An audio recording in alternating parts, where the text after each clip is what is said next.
po sa inyong lahat. Alam niyo,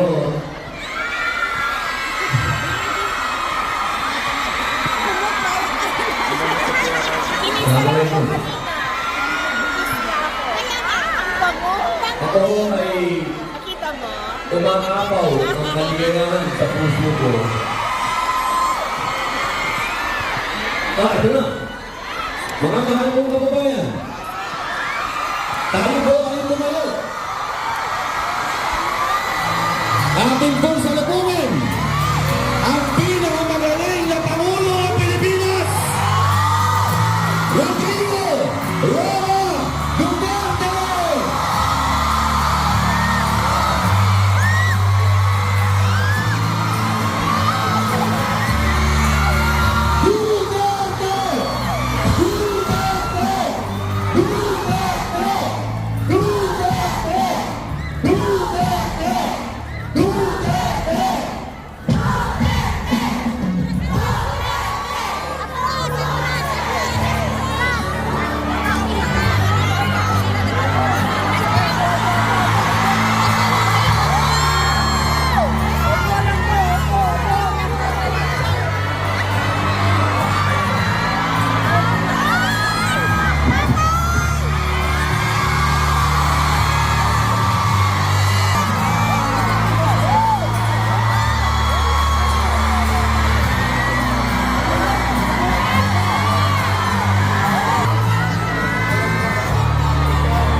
Hapon ho sa inyong lahat. Alam niyo, I do not know if you still believe in me.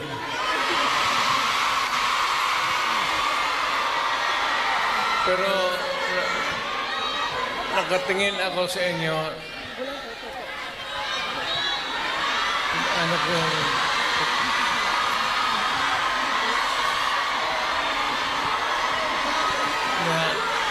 Dapat magkita-kita tayo doon sa ating bayan.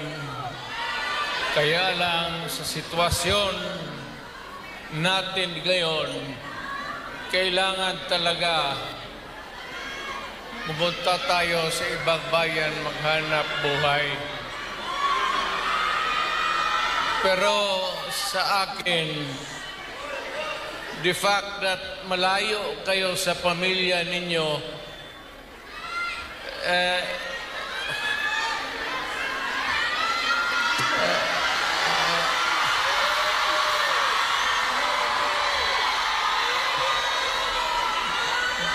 dama ko yung lungkot at alam ko yan. Kasi ganon rin ako noon. Almost 3 years. Sa labas ako nagtatrabaho. Well, nagtitraining para sa connection ko sa pagka-abogado. Kaya OFW, yan ang pinakamasarap magkikinig ako. OFW, mabuhay kayong lahat.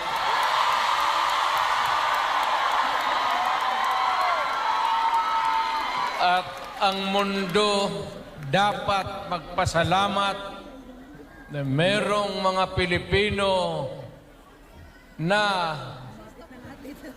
magpunta dito sa kanila, sa ibang bayan, para magtrabaho para sa kanila at para sa atin, makaipon ng pera para sa pamilya natin.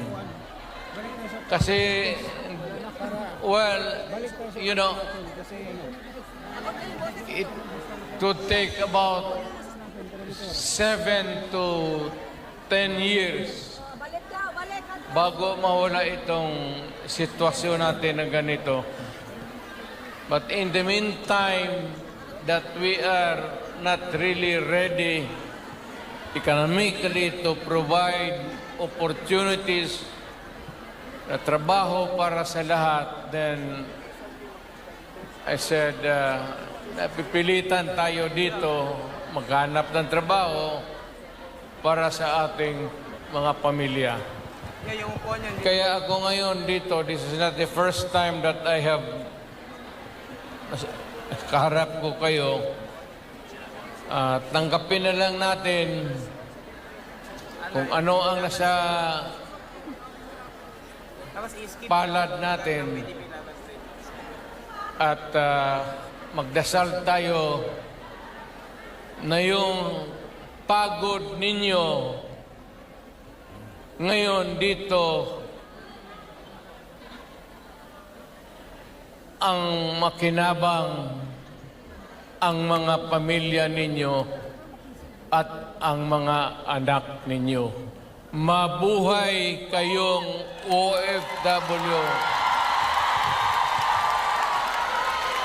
Kaya yung lahat ng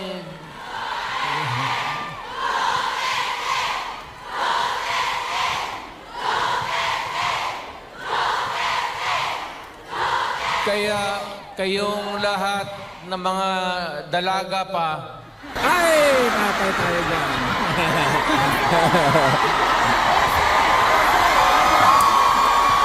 ilan ba kayo? Matagal pa naman ako dito, isang buwan pa. Pakasalan ko kayong lahat para lumigaya kayo at magkaroon ako ng maraming pera.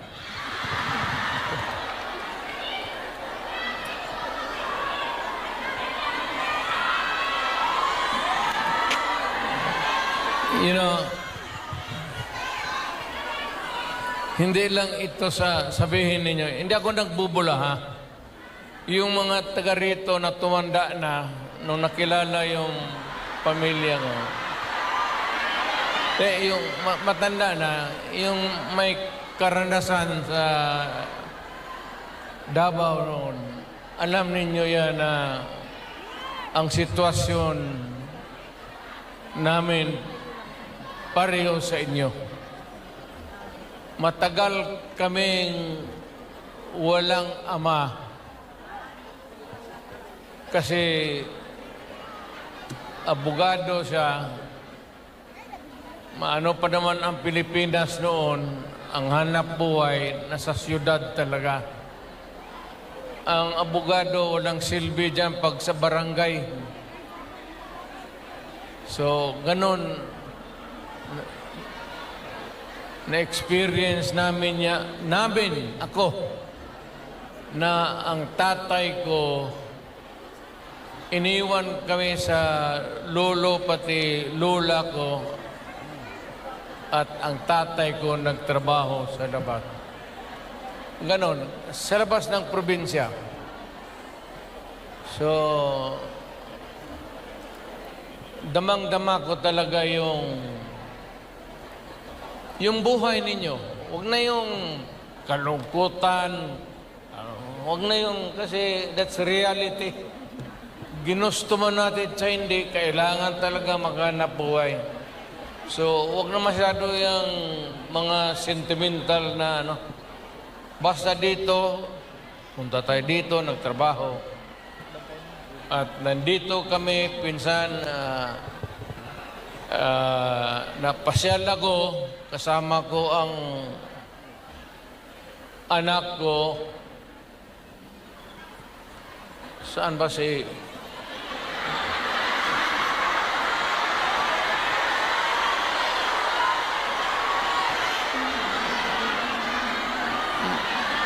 May anak ba ako dito sa labas sa inyo?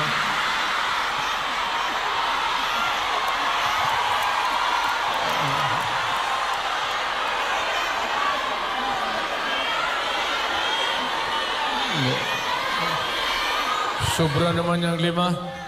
Pagkaalam ko 2.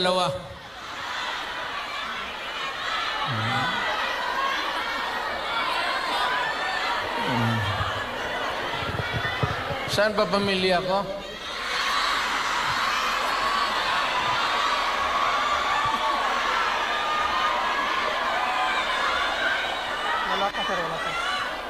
Wala pa si Inday na nakausap, okay na. Ang importante dyan si Inday kasi Inday yung politiko eh. So, mabutit naman. Nauna na. So, ano ang pag-usapan natin? May pera kayo ibigay? Kasi itong... Basket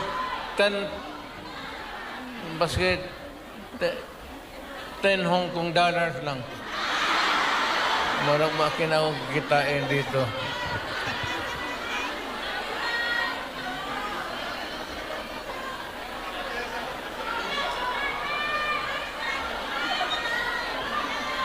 Sunod punta ko dito, magministro na ako. Kasi pagtapos ng usapan natin, give kayo lahat. Well, ang problema natin sa Pilipinas ngayon, hindi na kasing bigat noon. You know, you'll have to be patient with government. It is not at all times maganda. Minsan, ang gobyerno may kapalpakan. Ang akin lang, well, of course, kasi from the outside na ako, na makikita ako na yung ganito, yung seldom na tinitignan ng tao, ng Kongreso, na masilip lang man kayo kung ano ang kailangan, not only dito sa Hong Kong, but all over the world, Filipinos who work there because they have to. So, ang akin, nagpapasalamat ako. Ang una-una, yung tulong ninyo sa economy ng bayan. At second, yung social order. Yung problema na yung mga anak natin makapag-aral ng husto. Kaya naman ako nakita ninyo na patong-patong ang kaso ko. Sa totoo lang, baka ang balita ko, may warrant daw ako pag... Hindi, totoo. Yung sa ICC or something. Matagal na akong hinahabol ng mga puta.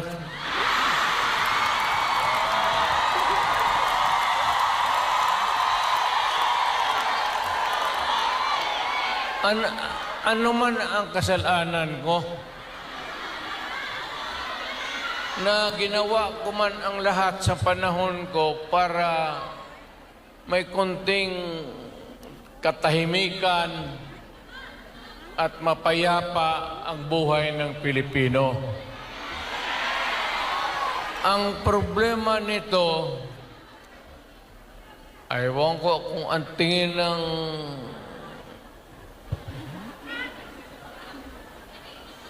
ako'y raw yung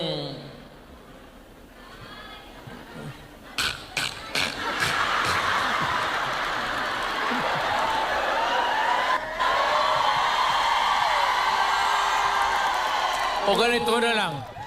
Ito ganito na lang. O sabi ko, assuming na totoo talaga yung naririnig ninyo, bakit ko ginawa yan? Para sa sarili ko?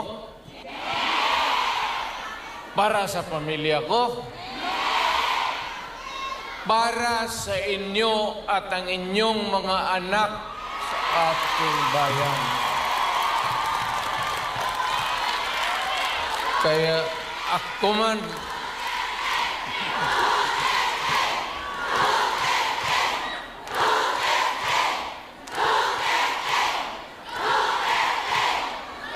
ang higiin ko na lang sa inyo, total, kung ganito man talaga ang swerte ko sa buhay, okay lang, tatanggapin ko yan.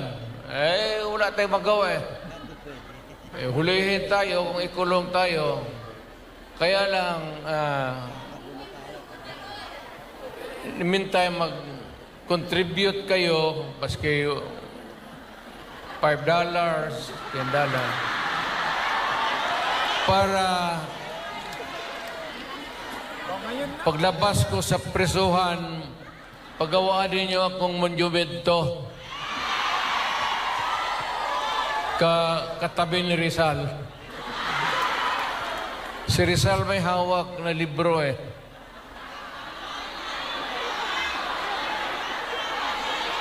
Akin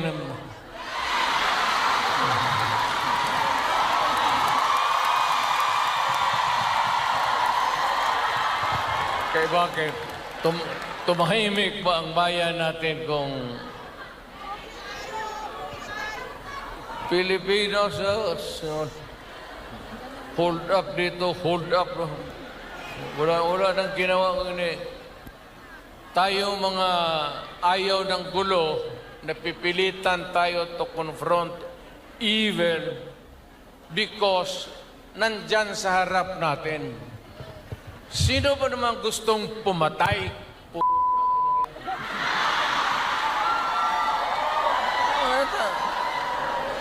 Bakit ako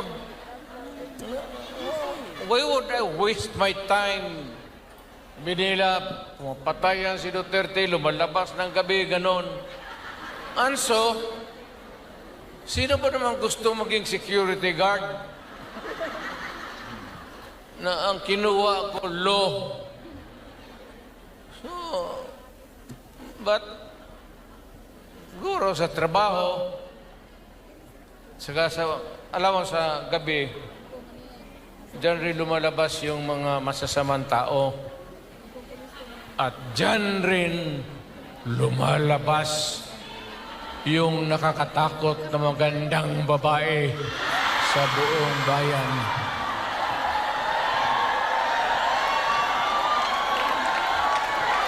Sino bang nakita ninyo maganda sa araw? Nakita?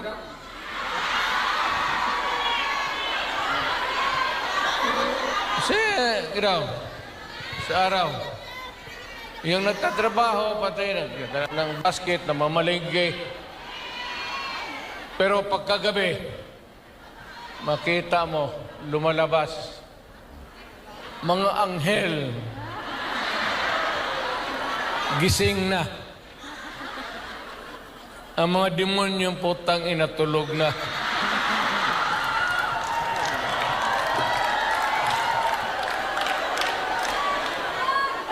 Hindi.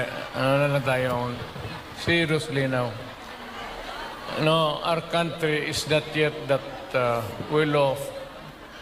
I'm very sorry na nakikita tayo dito at kayong napunta dito sa loob kasi sa labas, mga Pilipino rin naghihintay doon.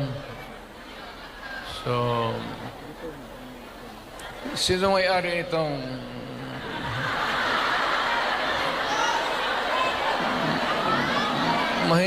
mahinang klase? Siguro contribute lang tayo. Gawa natin third floor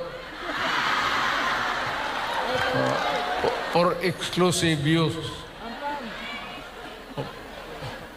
Para every Saturday makita-kita tayo.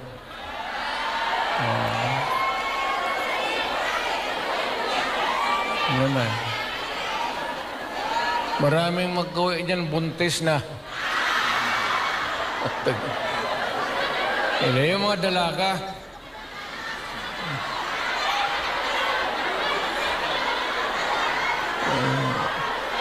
Mahirap kaya walang ano.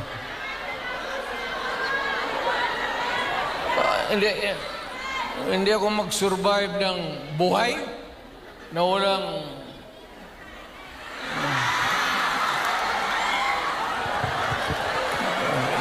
dito pa. Nandiyan ba asawa ko?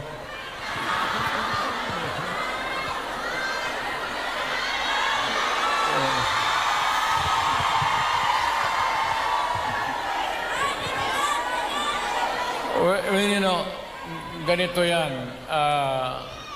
We were not really ordered, but maybe it was a form of an order. But ang dumating sa atin ay request from the Hong Kong authorities that we avoid talking about politics. Ako wala naman akong planong, no plans to talk about politics. It's too early. I will talk about it sa Pilipinas. Doon na lang kayo makinig. I'm not trying to na kayo you vote for I leave it up to you to decide for your own kung ano talaga ang mabuti para sa bayan. Pero kung ano kayo, if you have to listen to some advice, maybe you can consider the advice ng former president. An advice that is only good for the country. I am not talking about any candidate, but the interest of the Philippines. So, but meron akong mga kaibigan na nandito. Grupo kami dumating. I happen to promise my... Sana nga yung... Wala pang asawa ko.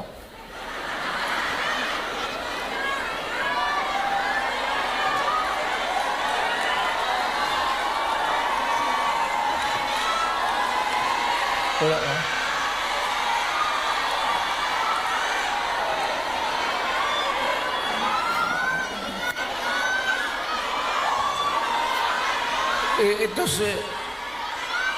Ito si Hanelet kasi ang asawa ko overseas worker niya.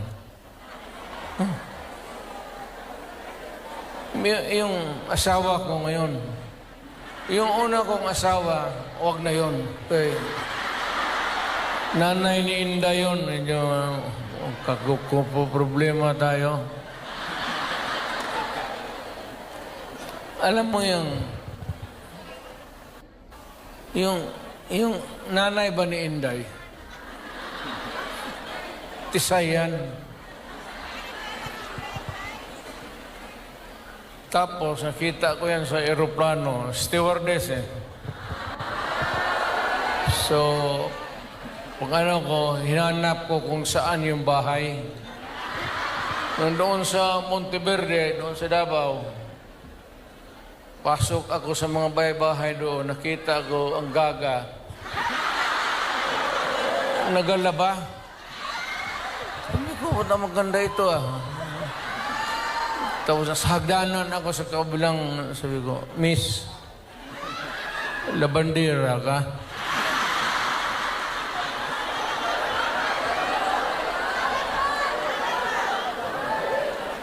Ewan ko kung sinong taga-Davao dito. Wala yun.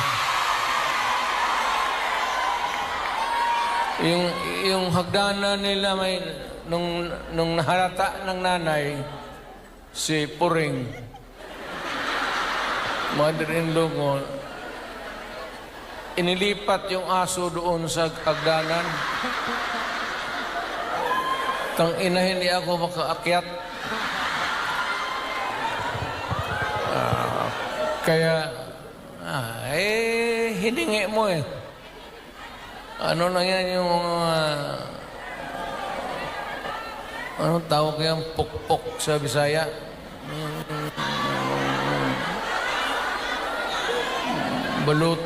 balutin mo ng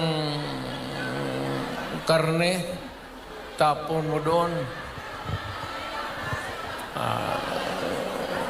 2 araw, ang aso nila, 2 aso na ako na.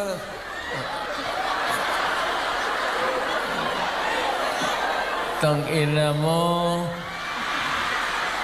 Nung namatay, kasi yung nanay ni Elizabeth may pwesto sa bangkiruhan, mga damit. Kaya, yun. Ito naman si Elizabeth, mahaba ng istorya. Pero basta tinanan ko. Dinala ko sa Digos. Kasi nung na high school ako, nag-abot ako ng Digos. 7 years ako sa high school eh. May graduate school na doon. Umabot talaga ako ng Digos, putang ina. Doon ako nag-graduate. Sa bagay, sa totoo lang ha, hindi ako nang gayabang. Nothing to be proud of. Nothing to... Alam ba ninyo, ang presidente ninyo, 7 years high school. Oh, taga-Davao, alam ka alam. Tignan mo ako, sinong mahusay sa lahat? Kasi nag-aral ako ng matagal sa high school talaga. Tinapos ko ng 7 years para ma-master ko yung buhay.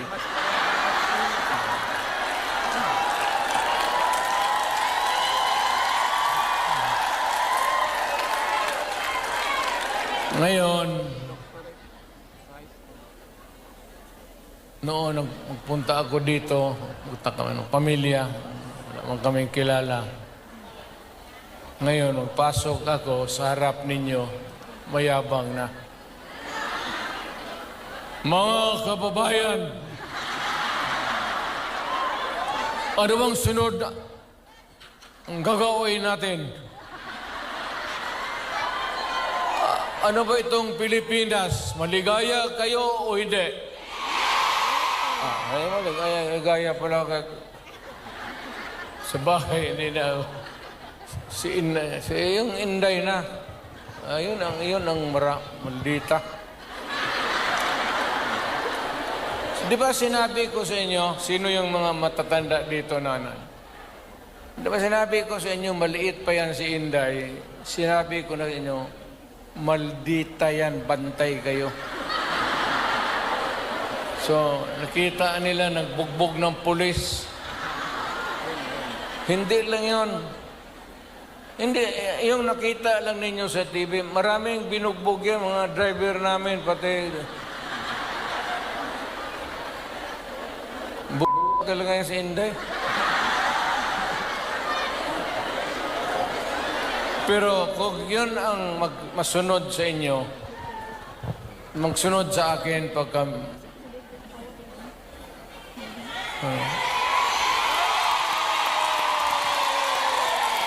Maswerte kayo kung yan ang magsunod sa akin. Kasi malapit na tayo talaga sa gira. Mamili kayo ng kalaban. Hindi, ano yan si Inday? Bright, smart, pero mainit ang ulo.